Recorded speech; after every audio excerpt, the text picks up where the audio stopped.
Coming up next, it's a UFC welterweight division matchup.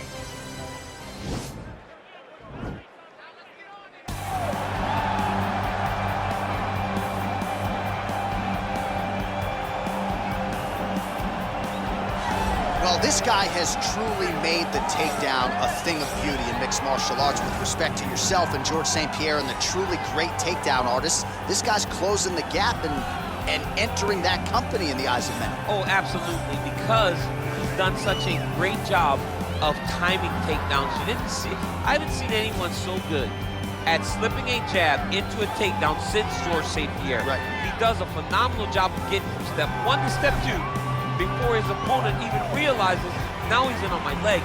And if they do get their hips back, immediately he's up into a foot sweep, or a headlock, or an inside trip. It's just so many different ways for him to get you to the floor that he will throw every single one at you every single time. And a lot of fighters talk about that wrestling maintenance and how hard it is, right, over the course of a career to continue to drill those things. He talks a lot about that, and that's why he's continued to realize success here in the UFC. Well, we probably trot out the term well-rounded in modern-day mixed martial arts more than we should, but this fighter certainly fits the bill. Oh, 110%. He can do everything inside the octagon. Where he is most comfortable is inside of that 8-sided structure where most men are terrified of being. But for this gentleman, he only wants to be there. When you try to wrestle him, he's able to defend takedowns. If you dare stand and strike with him, he can knock you out. He's got all the tools necessary to become a UFC champion. His first martial art, mixed martial arts, and that's not always the case. He believes that he should have a lot of advantages in this matchup, too. Our tail of the tape for this highly anticipated welterweight fight. More than 5 years apart. Some differences in height and reach as well. And now, for the official introductions, we go inside the octagon where we find the venerable Bruce Buffer. Ladies and gentlemen, this is the main event of the evening. And when the action begins, our referee in charge of the octagon, Yves Lavigne. And now, this is the moment UFC fans around the world have been waiting for. Live from the sold-out Bell Center in Montreal, Quebec, Canada. It's time! 5 rounds in the UFC welterweight division. Introducing first, fighting out of the blue corner.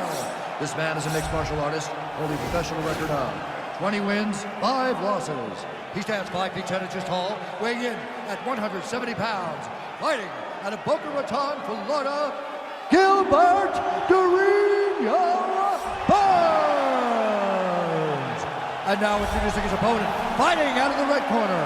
This man is a mixed martial artist, holding a professional record of 12 wins, no losses. He stands 6 feet 2 inches tall, weighing in at 170 pounds.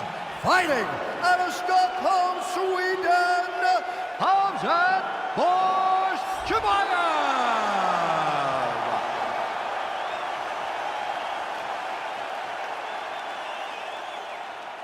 Okay, guys, protect yourself at all time, obey my command at all time. If you want to touch love, do it now, go back to your corner. They touch him up, and we are underway. You ready?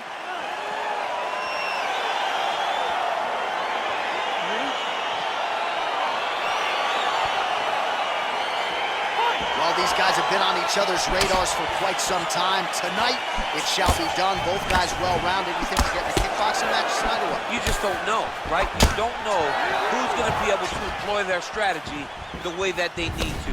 This is a close fight on paper, and also in every performance we have seen them put on, these guys seem to be the mirror image of each other.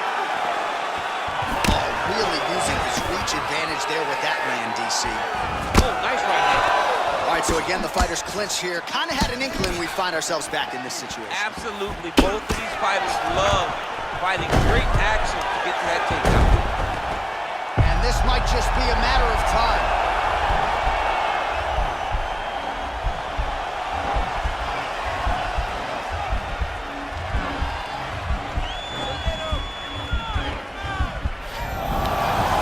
sheer will is really remarkable to watch. All right, side control now. We'll see if he can advance position. Ooh, all right, he's got the full mount now, DC, and he has proven to be a hard guy to buck off from this position. Oh, because he's so heavy. He keeps his weight down. He really does grind on you with his bottom half. He doesn't do anything with his arms. His arms are free to punch. He's collecting you with his hips and his legs, making you make a determination as to whether or not you want to get grounded pounded to the mat, or if you're going to give your back up, where he will then start to chase chokes. A lot of energy expenditure defensively. Now he has a headlock trying to pin his opponent's back down flat onto the mat. Look for him to transition to an arm triangle to try to chase the finish. Needs to push the arm to the side, get his head against the mat. Now watch as he goes. He's gone. He's gone. He's gone. He's gone.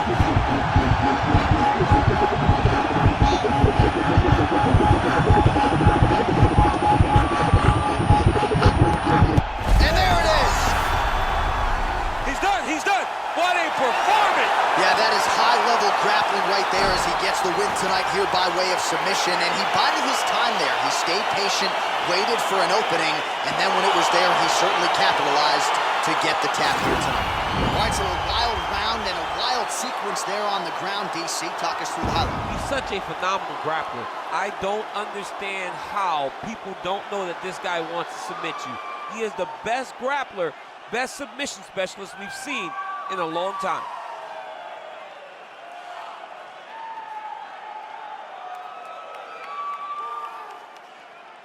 So there he is, your winner by submission. That could hold up as one of the better subs of the year. Near perfect execution tonight. Ladies and gentlemen, referee Yves Levine has called a stop to this contest at 3 minutes, 23 seconds in the very first round. Declaring the winner by tap out due to arm triangle choke, Hamzat Chimaev. All right, so what a performance by this young man here tonight as he gets the win by way of submission.